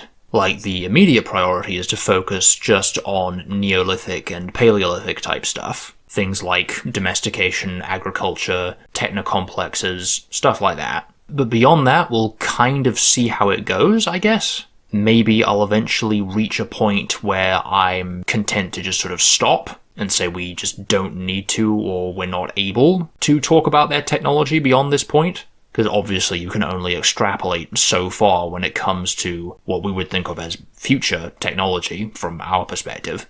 But I definitely don't want to do the equivalent of Alien Biospheres but for history, in the sense of, we have an episode covering the Stone Age, and then the next episode is like the Iron Age, and then it goes all the way up until like the Industrial Revolution and the Space Age. I think we're going to take it a much slower pace than that, and focus on individual aspects of technology, rather than the traditional and highly simplified view of like jumping forward by technological eras. I kind of want to try pushing back against that idea, this concept that like technological progress is linear. And of course, again, we have to keep in mind that technological progression is going to vary considerably between different cultures. When we say that the neotects have reached the Industrial Revolution, more than likely that means that just one culture has reached the Industrial Revolution. Other cultures might then be exposed to industrial technologies, but that's going to have a very different implication for their development. But beyond that, I don't really have any specifics worked out at this point, but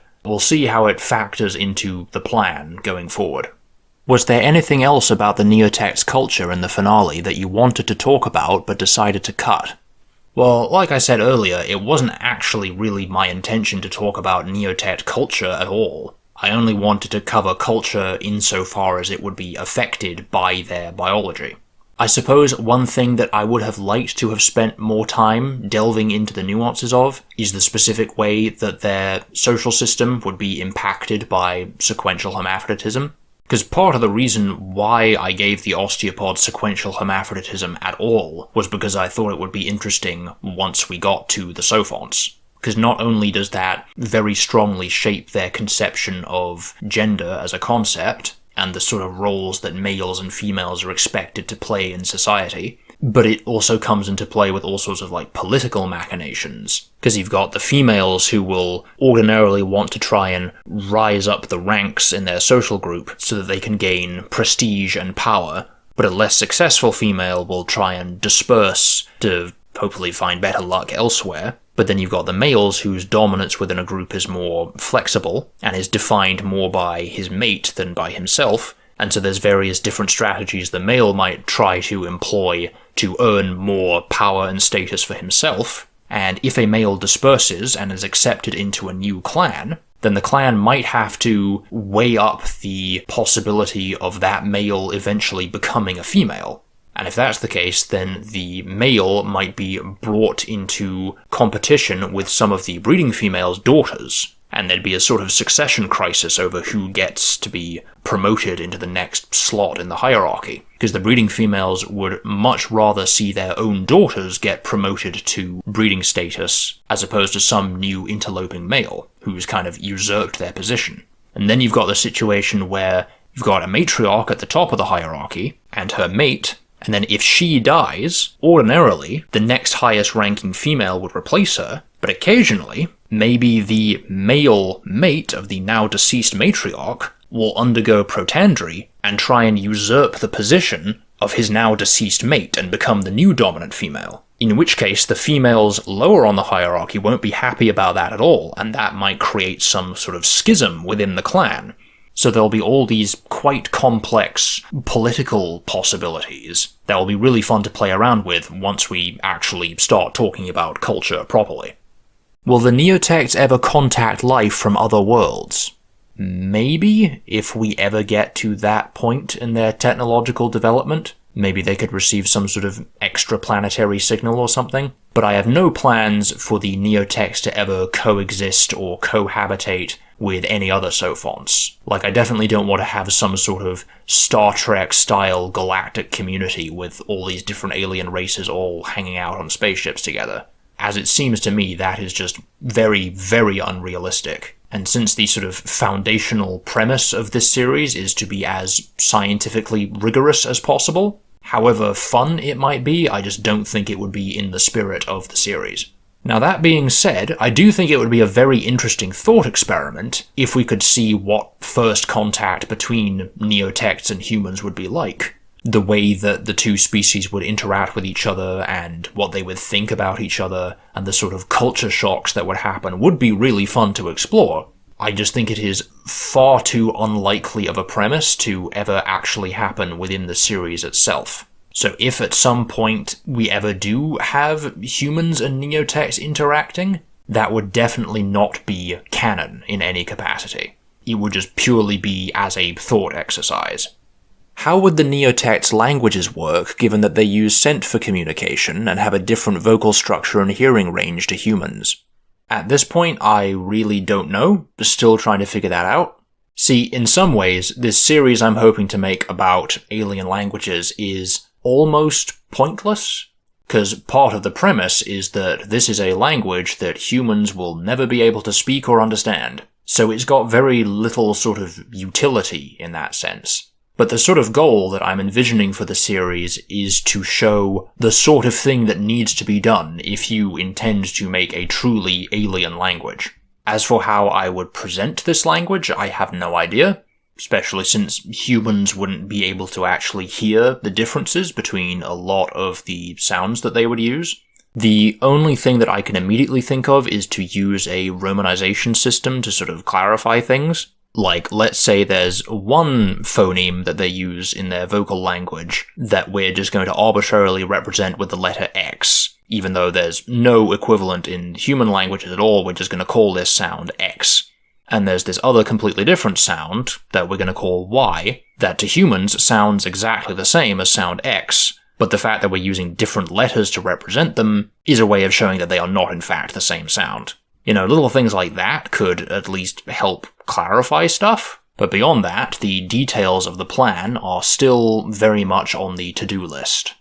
What range of sound frequencies can intelligent species use for oral communication? Could other means, such as sequences or combinations of colour, be used?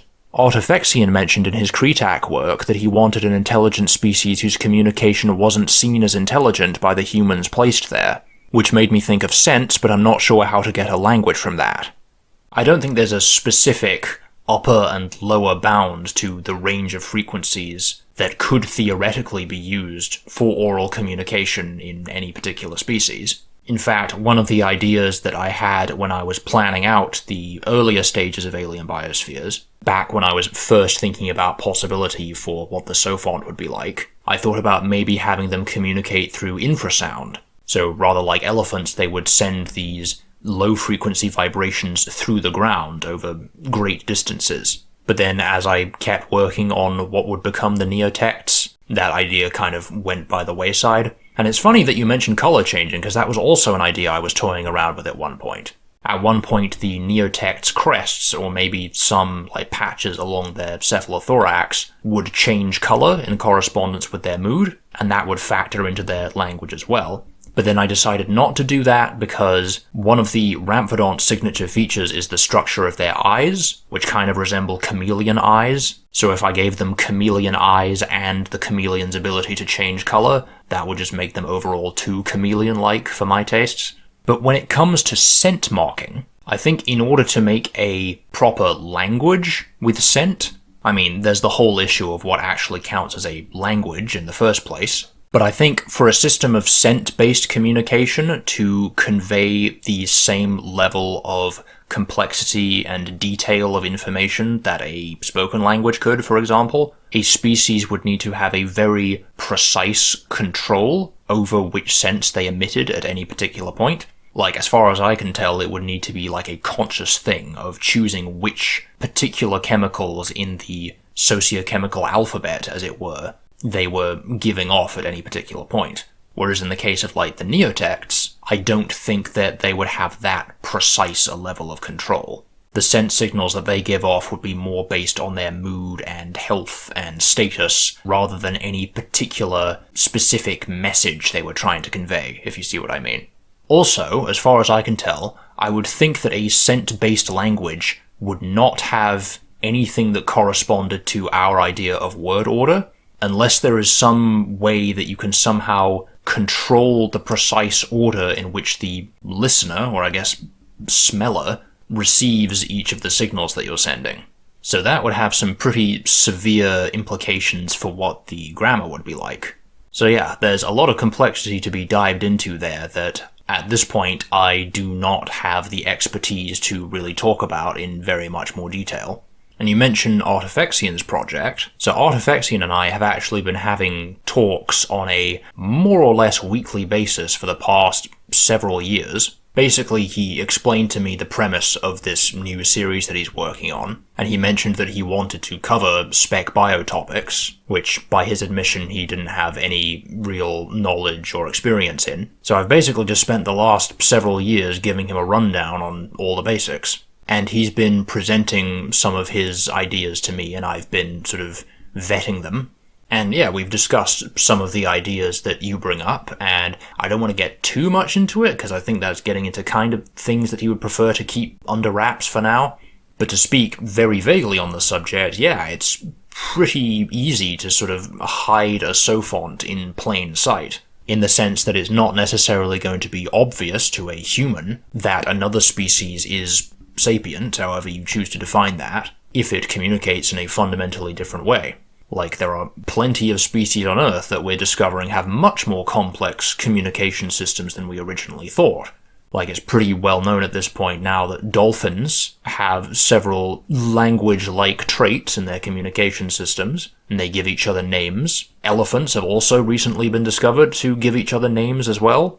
Prairie dogs have a very complex and intricate means of communication. They can convey in their alarm calls the position and speed and direction and size and color of an approaching threat, and apparently they're even developing a new alarm call specifically for humans, and they're even capable of conveying whether the human is carrying a gun.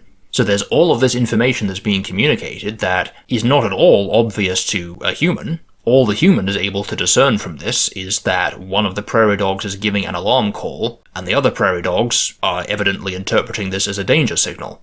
So ultimately it all goes back to just sort of anthropocentric thinking. This fallacy that the ultimate metric of intelligence is how similar something is to a human.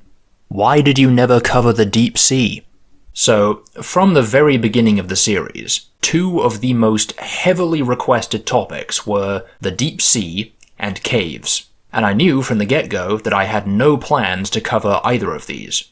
The main reason being that, as I've said many times, Alien Biospheres was always intended to cover the basic principles of biology in very broad strokes. We're just painting a very generalized picture of the natural history of this planet. Whereas both the deep sea and caves are very specific habitats that are kind of defined by their isolation and separation from the goings-on of the rest of the world. So there really wouldn't be very much of a point fleshing them out during the main series. Caves especially, because, a lot like islands, the species that are endemic to one cave system are going to be completely different to those in another cave system. So it just really wouldn't make sense to spend a big chunk of an episode talking about one particular cave system in one mountain range and one tiny patch of this supercontinent. It's just not in proportion with the rest of the series. But, now that the main series is over, stuff like the deep sea and caves are exactly the sort of more specific topics that I want to focus on. And given the popular demand for both of those, they are quite high on the list of things to talk about. So rest assured we will get to them soon enough. Do you have any plans to talk about the malacoforms in future videos? Yes, I do, because the malacoforms were one of those clades where I would have really loved to delve more into their diversity, but I just never really found the right opportunity to do so. But yes, the malacoforms are far and away the most diverse group of animals on the planet, and I hope to reflect that in future videos with a lot more about their diversity and evolution. However, there are two very big caveats to this. Number one, no flying malacoforms. I really don't want there to be any flying malacoforms, because I want them to be as distinct from insects as possible. Kind of going back to what I was mentioning in one of the conlanging questions earlier, it seems to me that some people, when they're making a specbio project, intentionally set out to recreate species that already exist in the real world. And again, I personally have never really understood the point of doing that.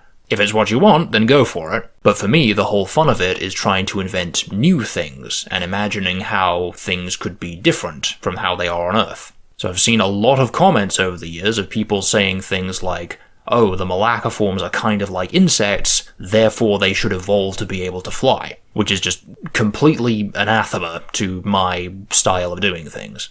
We've got the Opisthophorans, they can cover all the niches of small flying things, that's fine. And plus, the malacoforms really don't have any suitable structures to be adapted into a flight surface. Like, they're called the malacoforms because they are soft-bodied. Like, I don't know if I properly got that across in the models, but I've always thought of the malacoforms as being very squishy in texture.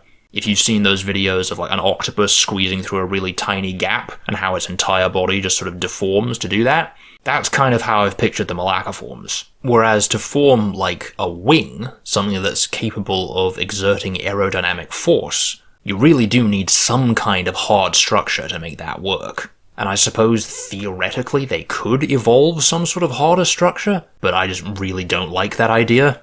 Like at best, maybe some of them might evolve some sort of gliding membrane, like a web of skin between the legs and they sort of catch the breeze and float along. Something like that would be fine, but definitely no powered flight. I'm very adamant about that.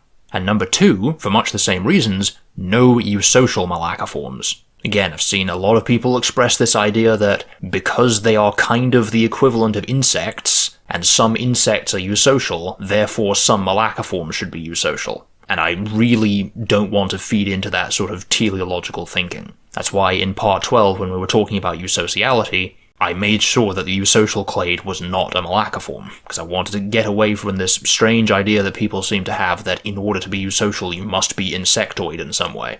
Eusociality, by the way, is one of the topics that I am most excited to talk about in the future, because we did kind of cover it in part 12, but that was a really basic summary. And once you get into the nitty-gritty of it, particularly once haplodiploidy gets involved, there's so much crazy stuff that comes out of it. I'm planning an entire series just on eusociality, just to really get into all of the nuances of it. And I've got so many ideas for the clades that we're going to be covering, it's going to be great. How will art work going forward? Will there effectively be few weeks-long spoiler seasons, or something else? So this question is in reference to the Alien Biospheres fan server, and the way that I have historically gone about posting prompts for fan art to generate artwork for the episodes. And this is something that I am still mulling over, because I still feel very conflicted about the whole fan art thing. Don't get me wrong, I love the fan art, I think it's really, really great, and it adds an enormous amount to the series and takes a tremendous weight off my shoulders. But the way that the fan art started, initially, it was just some people who would occasionally just send me fan art that they'd made, just of their own volition, and then I would say, oh, this is pretty cool, do you want this to be in an episode? Just as a way of, like, engaging with the fan community. And as fan art submissions became more frequent, they just became a very nice way of making the series more visually interesting, and to help me fill up the full runtime of the video with visuals, so they were tremendously helpful in that respect. So it started out as like a very casual, just sort of nice way of engaging with the fans, but as the series went on and the episodes got so much longer, at some point I feel like things kind of crossed a line from being like, this is a way for me to engage with my fans, and became a mandatory aspect of video production, where for every single episode I would have a big list of prompts of things that I needed images for, and I would go to the server and say, hey, I need a picture of this species doing this. And at some point I feel like it crossed a line into feeling really kind of exploitative.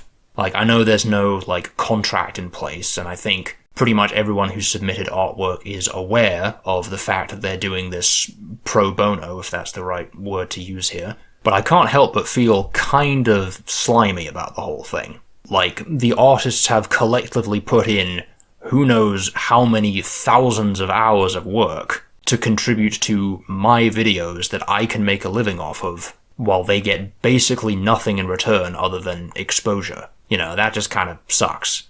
And especially now that I've been working on this fan content policy thing, like, it just feels so immensely hypocritical to say, like, you must credit and possibly pay me whenever you want to use any of my designs, but I can use all of your artwork whenever I want to. So basically, I don't know how best to approach it. I think, theoretically, if I stick to making relatively small videos, I should be able at this point to generate all of the necessary visuals myself.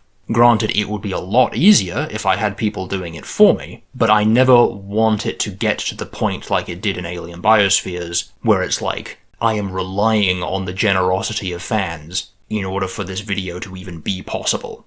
So if people want to submit artwork, and they understand that I'm not really able to financially compensate them for it, then obviously I can't really stop them. So I'll probably touch base with the artists on the server about this at some point, and see what they think about all of this. Do you intend to flesh out your biogeography in any way? By this I mean, now you have a concrete map of the present, will you create a climate map, and perhaps focus on small habitats of interest where we may see some endemism? Yes, absolutely. See, one of the side effects of keeping the main series so general and so broad in scope is that the maps necessarily have to be very basic. Like, I color-coded things to give a rough idea of, like, where general biomes are, but only in so much as was actually necessary for the topics that we were covering. It just wouldn't have been practical to go and make a fully fleshed out detailed map for every single episode, when things were just going to change again the next episode. But now that we've reached the present time period, I would very much like to have a proper map done that breaks down all the climate zones and all the biomes in much greater granularity. Likewise, with the main series, we were forced to kind of talk about very broad swathes of the planet in generality. Like, the most specific we ever got were things like the eastern rainforest and the western desert.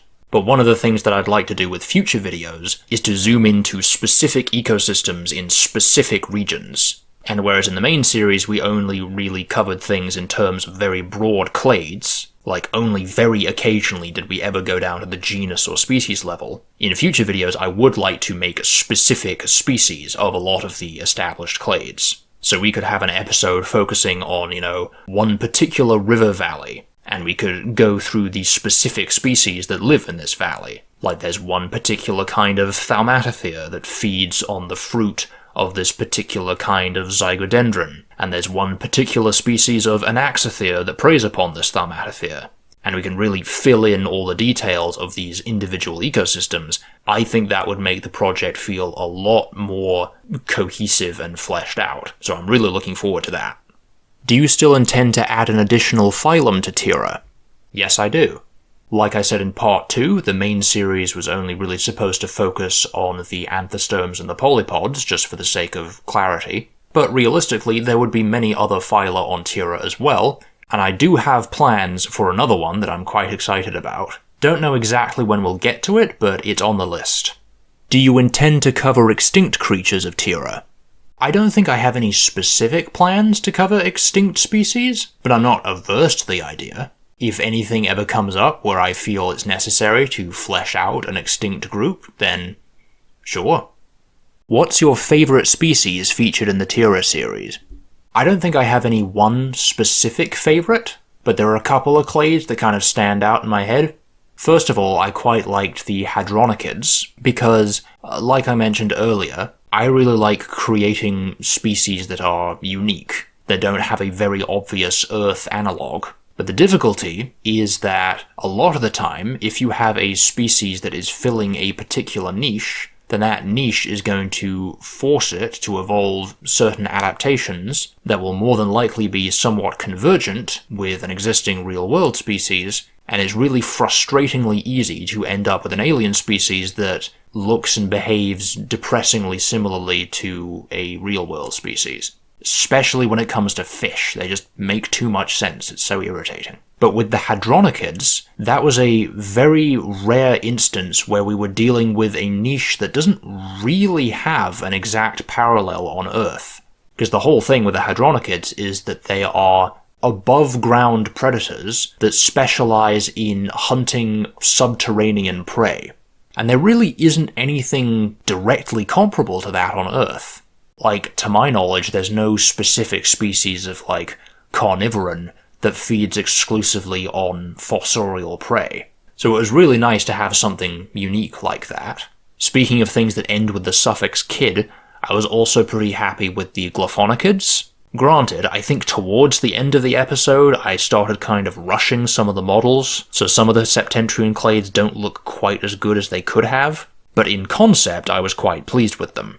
Like, the idea of venomous, retractable claws is something that I've been sitting on for a long time, because to me it just kind of makes sense. Because even in real-world cats, they have interdigital scent glands. They have specific scent glands between each of their claws. And you could totally imagine how some mutation would lead to these scent glands producing some sort of toxin, so that when the cat scratches something, some of that toxin passes into the prey.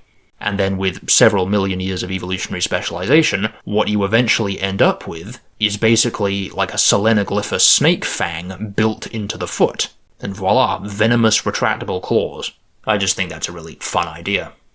If you had to choose one crucial piece of advice for anyone wanting to create their own alien biosphere, what would your advice be? My advice would be something that I feel I did not communicate nearly emphatically enough in part 2, which is the importance of body plans. It is so incredibly important to have an idea of what the body plan is like from the get-go. The single, quickest and easiest way to tell if a specbio project has had any thought put into its evolutionary history is to look to see if you can identify any body plans. And if you can't, if every individual species has different numbers of eyes and limbs and different arrangements of body structures, then you can be confident that this world simply does not have a robust biological basis, and that there was no thought put into its evolutionary history at all. And this is something that you can assess about a project in a matter of seconds. Like, one of the most common, not even necessarily criticisms, but just comments in general, that I got as I was working on Alien Biospheres, was that a lot of the animals look very similar to each other. And to be fair, a big part of that is just because I'm not particularly good at modelling, and I have a hard time making the models look distinct from each other.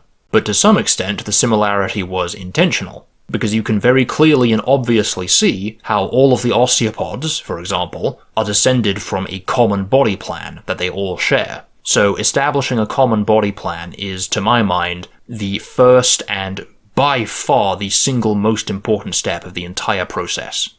What software do you use to make the models for Alien Biospheres?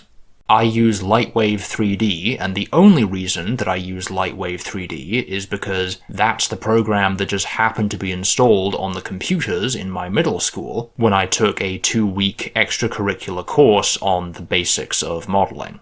And then I ended up getting Lightwave as a birthday present later, so I've always just had it on my computer, and I've occasionally mucked around with it over the past several decades. But for the most part, I kind of taught myself how to use it through making Alien Biospheres. And honestly, going back to the earlier question about proudest achievements with Alien Biospheres, I think I might add to that just the extent to which I improved. It's pretty gratifying to see how much better I got over time. But if you want to try your hand at modeling and 3D software, there's really no reason for you to not get Blender. As far as I understand, Blender has all of the same functionality as Lightwave, except it is free. In fact, I have been wanting to get into Blender for a long time, and that's one of the things on the to-do list. And I was even thinking about maybe making some videos on the second channel of sort of watch me learn, or learn as I learn Blender. I don't know, let me know if that would even be vaguely interesting to anyone else. Would you ever consider doing speculative biology videos centered around mythical or folkloric creatures? Yeah, I think we can do that. Because part of the reason why I wanted to begin the sort of spec bio side of this channel with Alien Biospheres is to sort of start with the most neutral situation of you are making a completely new biosphere from scratch that has no relation to any other biosphere, real or imagined. But now that we've done all of that, we can examine more specific situations about how some of the evolutionary principles we've discussed would apply to things where different laws of physics are involved, or if magic is involved, or if it's just a completely different style of world-building project altogether. And while I'm on the subject, even though this isn't directly related to what you asked, I also want to cover things that are more specific to Earth biology. Like one video idea I've had for a long time is a video delving into the anatomy and biomechanics of the vertebrate jaw, or I should say the gnathostome jaw, because the mandible in the vertebrate skeleton is a really weird and really unique structure, and it's the outcome of a very specific sequence of evolutionary events, and we really wouldn't expect it to evolve independently in any other group. So covering that as well as the specific layout of the bones and the proportions of the muscles and how they affect things like bite force and what shape of jaw is good for what sorts of niches, stuff like that. What are/were your inspirations as a spec bio creator? So there were 4 big landmark inspirations for me personally. In chronological order, the first one was the Walking With series. Walking with dinosaurs, walking with beasts, walking with monsters, and I'll go ahead and throw in walking with cavemen as well, even though it's not really related to the others in the series. Walking with dinosaurs specifically was the first piece of media that I ever properly fell in love with. Then, however many years later, came The Future is Wild, which was the first piece of overt spec bio-related media that I ever came across, and I just thought it was just such a cool concept. And it wasn't too long after that I came across Dougal Dixon's After Man, which is pretty much exactly the same concept as The Future is Wild, except in my opinion done a little bit better. I still really love The Future is Wild, but I think there are a lot of ideas that don't really hold up to scrutiny. I've even thought about maybe making a video reviewing The Future is Wild, just purely in terms of scientific feasibility. Let me know if that would be something you would be interested in. Then number 3 was Alien Planet, the mockumentary on the Discovery Channel, which was based on the book Expedition by Wayne Douglas Barlow, which I very shortly after watching Alien Planet then went out and bought. And that was the first properly alien world that I'd come across. Obviously I'd seen aliens in media before in things like Star Wars, but this was the first time that it occurred to me that you could have a world just for the sake of having a world, and there was just something about that that really appealed to me. Now, I don't think I would ever do a review of Expedition in terms of scientific feasibility, because despite what Alien Planet would have you believe, there is no scientific basis for any of it.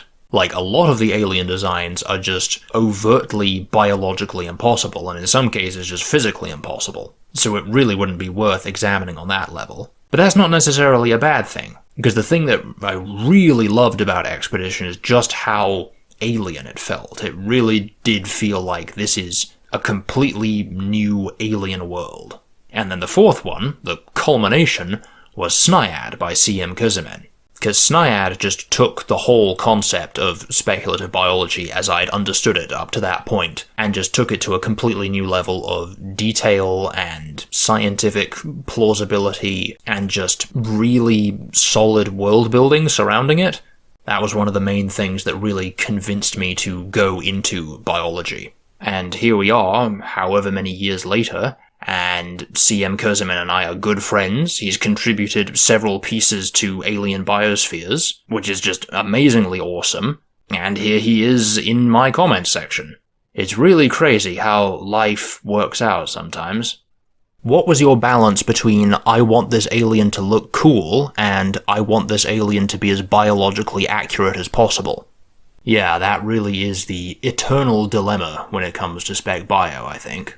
Honestly, one of the hardest parts about making Alien Biospheres is that, since the whole point of it was to be an explanatory tool, I felt like I was forced to justify absolutely every single decision I made. Like, there would be various points where I would be making a model, and I would have the urge to add some feature to it purely for the sake of making it look more interesting. But a lot of the time, I felt like I couldn't really afford to do that, because it just really wouldn't jive with the rest of the series if I was presenting this particular clade and I said something like, they evolved to have 3 spikes on their back, for no particular reason. So because of the format of Alien Biospheres, I feel like I was really trapped towards the scientific feasibility end of the spectrum. But ordinarily, I'd be a little bit more willing to go for some more, not even necessarily out there designs, but to give species features that don't necessarily have an overt explanation.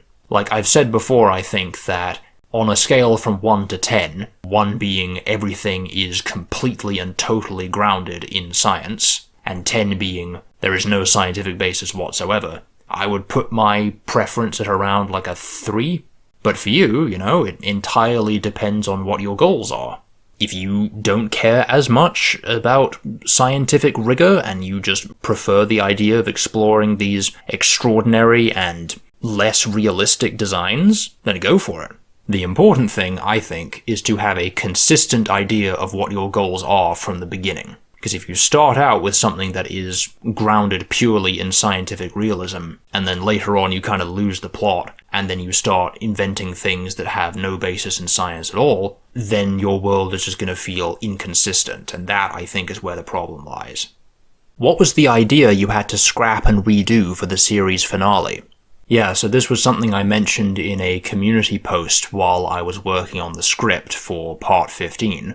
So one of the ideas that I had that I really wanted to do for the neotects was to make them have exclusively male-biased dispersal. Because, like we cover in that episode, usually when it comes to dispersal, one of the sexes will have a higher dispersal rate than the other. So like in mammals, pretty much across the board, males disperse more frequently than females, with one of the relatively few exceptions being humans and some closely related primates. And that is related to various aspects of hominin social behavior, where you have the males that remain in and defend a territory, whereas the females are transient and float between territories. So I thought a really simple way of making the neotects very distinctly different from humans in terms of their behavior is to give them male-biased dispersal, because that means the roles would kind of flip.